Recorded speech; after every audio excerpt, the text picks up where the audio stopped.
So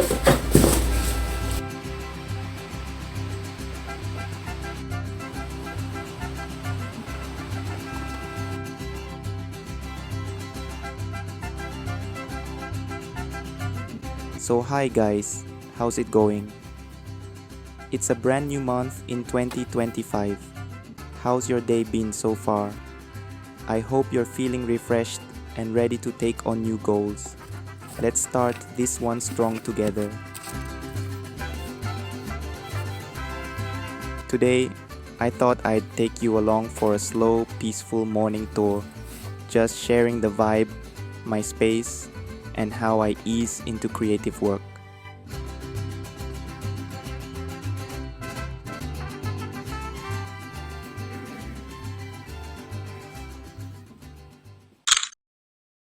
Okay, before we start drawing and learning together, let's take a quick look at my room setup from when I first moved in and began this creative journey.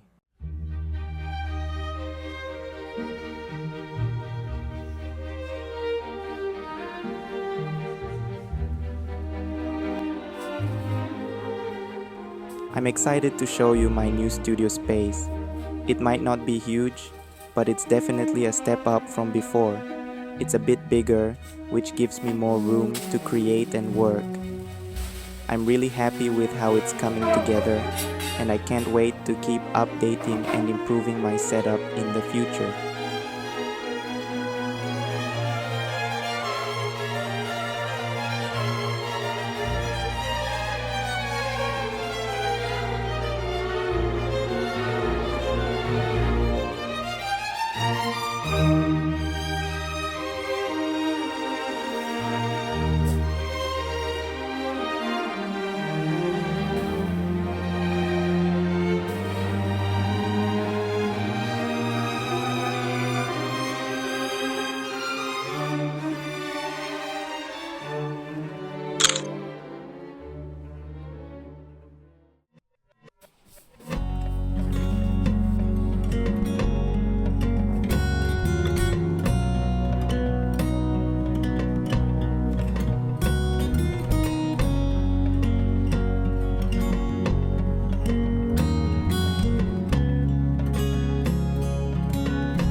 One of the most rewarding parts of this journey for me has been connecting with other artists. Whether it's through social media or just chatting with fellow beginners, it's so encouraging to know that I'm not alone in this. As a beginner, it's easy to feel isolated or like you're not good enough. But when you surround yourself with a community of people who are all learning together, it makes a world of difference. I've learned so much from others, whether it's tips on drawing techniques or just encouragement to keep going. So if you're feeling like you're struggling on your own, I really recommend connecting with other artists. The support and shared experiences make all the difference.